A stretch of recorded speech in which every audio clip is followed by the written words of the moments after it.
নমস্কার, আমি আরজি। আশা করি বন্ধুরা প্রত্যেকেই ভালো আছেন, সুস্থ আছেন। বন্ধুরা, আপনারা যারা প্রথম থেকে আমাদের চ্যানেলের সঙ্গে যুক্ত রয়েছেন তারা এতদিনে পিটারকে নিশ্চয়ই চিনে গেছেন। আমি তবুও একটু বলে রাখি যারা নতুন শুনছেন তাদেরকে। পিটার আমাদের খুব ভালো বন্ধু এবং ও বহু অভিজ্ঞতা আমাদের সাথে শেয়ার করেছে। এবং পিটার খুব সুন্দর সুন্দর আর্টিকেল এসব কালেকশন করে সেগুলো এর আগেও আমাদের সাথে শেয়ার করেছে। আজকেও যেই ঘটনাটা আমি আপনাদেরকে শোনাবো, এই ঘটনাটাও পিটার একটা আর্টিকেল থেকে আমাদের সাথে শেয়ার করেছে। এবং এই আর্টিকেলটা আমি নিজেও পড়েছি, অনেক পুরনো ঘটনা।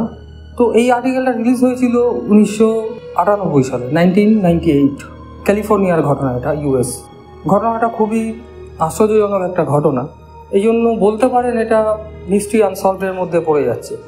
তো যাই হোক, 90s দিকে যারা ইউএস ঘুরে এসছেন কিংবা অনেক সিনেমা দেখে থাকবেন, অনেক ছবি দেখে থাকবেন, সেই সময়টা হয়তো আপনারা লক্ষ্য করে দেখবেন সেই সব জায়গাগুলো, ক্যালিফোর্নিয়া বলুন, নিউ ইয়র্ক বলুন, সেই বড় রাস্তার মাঝে মাঝে অনেক দূর দূর, মানে কিছুটা এগিয়ে যাওয়ার পর পর একটা করে ছোট ফোন বুথ দেখা যেত।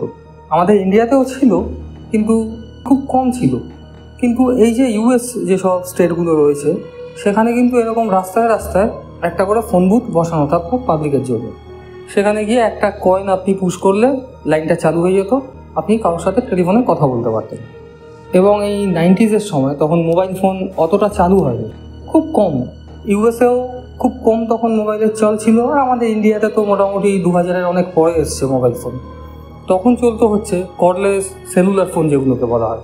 এবং এই সেলুলার ফোনগুলোর মাঝখানে একটা ছোট করে স্ক্রিন থাকতো, যেখানে কেউ ফোন করলে তার কলার আইডিটা ওখানে শো করতো, মানে নাম্বারটা ওখানে শো করতো এবং কোথা থেকে ফোন করছে ডিটেলস ওখানে শো করতো, ছোট্ট একটা স্ক্রিনে।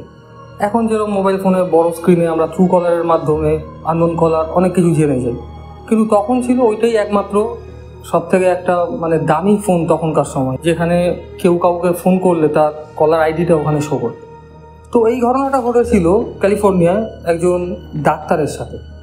এই যে ডাক্তার যার কথা বলা হয়েছে, এই ঘটনাটার মধ্যে উনি এবং ওনার ওয়াইফ দুজনই ইনভলভ।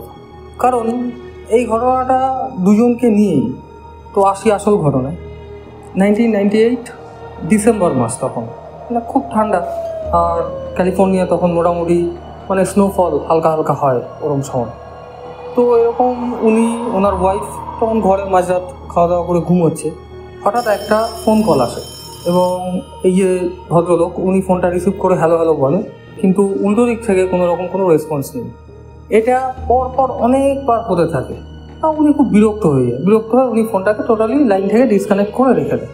মানে আর কেউ ফোন করলে তখন ফোনটা আর পাওয়া যাবে না, কারণ লাইনটা অফ করা। তো সকালবেলা উঠে উনি আবার ফোনটাকে চালু করে এবং ওনার অভ্যাস ছিল উনি রাত হোক দুপুর হোক যখনই টেলিফোনে কোনো পেশেন্ট দেখার কল আসতো উনি কিন্তু সাথে সাথে চলে যেত। এবং রাত্রি 11টা কিংবা 12টার পর কোনো রকমভাবে উনি কোনো ফোন অ্যাটেন্ড করতো না, এবং তখন কোনো এমার্জেন্সি ছাড়া উনি কোনো কলে যেত না। তো বেশ কিছুদিন এরকমভাবে চলতে থাকে, ফোনটা অফ থাকে, উনি একটা নির্দিষ্ট সময় এসে ফোন অফ করে দেয়। তো বেশ কিছুদিন এরকমভাবেই চলতে থাকে। উনি কিছু আননোন নাম্বার থেকে কল রীতিমতো পেতে থাকে, কিন্তু যখন সেটাকে রিসিভ করে উনি হ্যালো হ্যালো করে তার উল্টো দিক থেকে কিন্তু কোনো রকম রেসপন্স আসে না। এই ব্যাপারটা বেশ কিছুদিন চলার পর উনি বিরক্ত হয়ে যায়। বিরক্ত হলে ওয়াইফের সাথে ডিসকাস করেন যে এই ফোন লাইনটা উনি ছেড়ে দেবে এবং একটা নতুন কানেকশান উনি নেবে। কিন্তু একটা ব্যাপার ছিল, তখনকার সময় কিন্তু মানে ইচ্ছা মতো একটা টেলিফোন লাইন বা কিছু এরকম নেওয়া যেত না। তার জন্য অনেক ডকুমেন্টস অনেক কিছু দিতে হতো এবং সেগুলো করা মানে খুবই ঝামেলার কাজ তখন।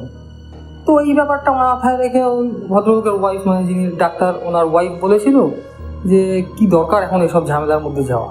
আর তাছাড়াও এই টেলিফোন নাম্বারটা বহু পেশেন্টকে দেওয়া রয়েছে যারা তোমার অনেক পুরনো পেশেন্ট, যারা তোমার রীতিমতো ফোন করে এখনও পর্যন্ত। তো এই নাম্বারটা কেটে যাবে, কি দরকার, কোথায় কোথায় তুমি এই নাম্বার দিয়ে রেখেছো। তো উনি এই ব্যাপারটা নিয়ে ওরকম মাথা ঘামায়, মানে ব্যাপারটা ইগনোর করে দেয়। ঠিক আছে, এই ফোনই চলুক, একটা সময়ের পর আমরা ফোনটাকে অফ করে দেবো। তো এরকমই আরেক রাত ওনারা খাওয়া দাওয়া করে শুয়েছে, ডিসেম্বর, খুব ঠান্ডা। তো ওরকম মাঝরাতের পর আবার টেলিফোন আসে, ফোনটা বাজছে, রিং হচ্ছে। তো ভদ্রলোক ফোনটাকে রিসিভ করে বলে হ্যালো। তো উনি উল্টো দিক থেকে শুনছে যে কারণ নিঃশ্বাসের শব্দ বা কিছু। তো উনি তবুও জানতে চায় যে কোনো পেশেন্ট বলছেন কি, মানে কথা বলতে কষ্ট হচ্ছে বা কিছু, আপনি কিছু বলবেন, মানে হালকা কিছু ইঙ্গিত করে আমাকে বলতে পারবেন কি, উনি জানতে চাইছে। তো কোনো শব্দ নেই। তো প্রথমে উনি ভেবেছে হয়তো কোনো পেশেন্ট হবে যার হয়তো মানে কথা বলতে কষ্ট হচ্ছে, কিছু বলতে পারছে না। তবু উনি অনেকবার ওনাকে ফোর্স করে যে আপনি মানে কিছু একটা ক্লু দিন যাতে আমি আপনাকে কিছু সাহায্য করতে পারি। কোনো রেসপন্স নেই। তো উনি ফোনটাকে কেটে আবার আগের মতো ডিসকানেক্ট করে রেখে দেয়। এবার ব্যাপারটা হচ্ছে কিছুক্ষণ পর আবার দুটো ফোন কল আসে। এবার একটা নয়, দুটো ফোন কল, একই সাথে দুটো ফোন বেজে উঠেছে, একটা উপরের ঘরে একটা নিচের ঘরে। তো উনি ওনার উপরের ফোনটাকে রিসিভ করে, ওনার ওয়াইফ গিয়ে নিচের ফোনটাকে রিসিভ করে।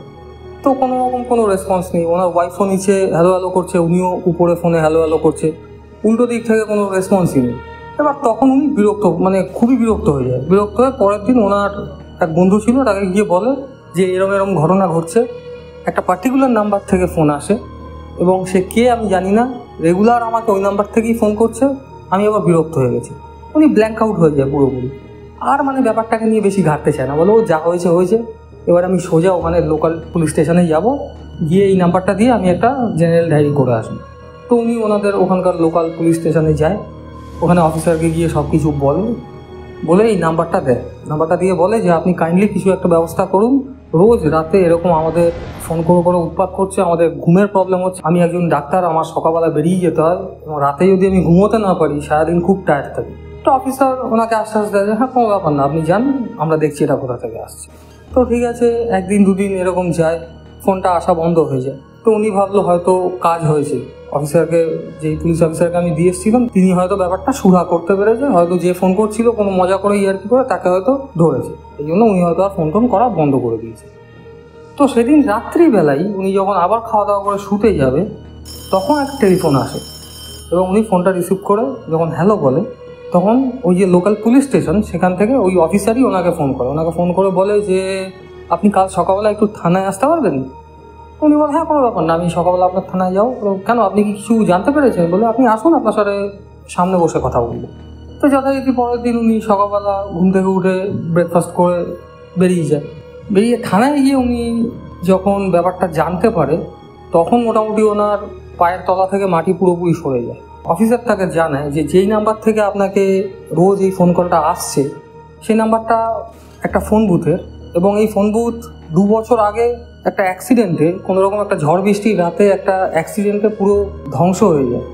মানে ওই টেলিফোন বুথের পাশে একটা ল্যাম্পপোস্ট ছিল এবং ঝড় বৃষ্টিতে এতটাই ডিসব্যালেন্স হয়ে যায়, ওই ল্যাম্পপোস্ট পুরো ভেঙে পড়ে ওই টেলিফোন বুথটার উপর, এবং সেখানে তখন একজন ভদ্রলোক ছিলেন, তিনিও মারা যান।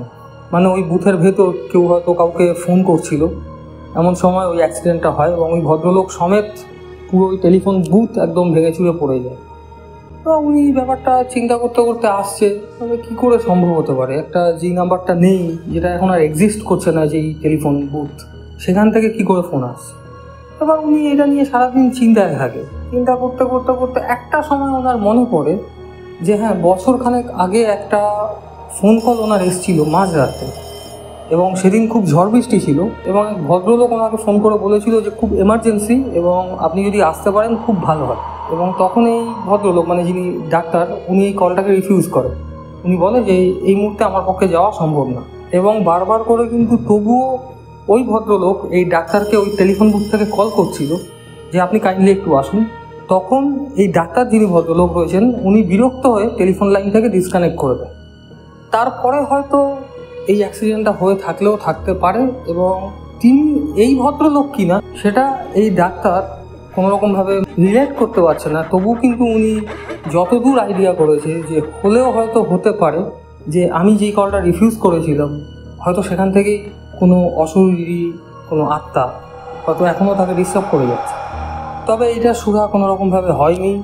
এই ভদ্রলোক উনি পরে ওই ক্যালিফোর্নিয়া ছেড়ে চলে আসে, এবং কী জন্য চলে আসে, কেন উনি ওই জায়গাটা ছেড়ে দেয়, সেরকম কোনো কিছু এই আর্টিকেলে আমরা পাইনি। তো বন্ধুরা, একটা জিনিস কিন্তু এখানে ক্লিয়ার হচ্ছে যে যেই জিনিসটা এক্সিস্ট করছে না সেখান থেকে যদি কোনো ডাক, কোনো কিছু আসে, তাহলে সম্পূর্ণ বুঝতে হবে সেটা কিন্তু মিস্ট্রি আনসলভডের মধ্যেই পড়ে যাচ্ছে। যাই হোক, খুব সুন্দর একটি আর্টিকেল আমি নিজেও পড়েছি এবং পিটারকে অসংখ্য ধন্যবাদ এরকম সুন্দর একটি আর্টিকেল আমাদের সাথে শেয়ার করার জন্য। ঘটনাটি কীরকম লাগলো কমেন্ট সেকশানে অবশ্যই লিখে জানাবেন। আর চ্যানেলে নতুন হয়ে থাকলে কিন্তু চ্যানেলটি সাবস্ক্রাইব করে পাশে থাকা বেল আইকনটি অবশ্যই প্রেস করে দেবেন। দেখা হচ্ছে পরের এপিসোডে এরকমই কোনো সত্য, ভৌতিক, অলৌকিক, মিস্ট্রি আনসলভড অনেক ধরনের ঘটনা নিয়ে। ততক্ষণ সঙ্গে থাকুন, শুনতে থাকুন আমার সঙ্গে RG রেডিও স্টেশন। নমস্কার।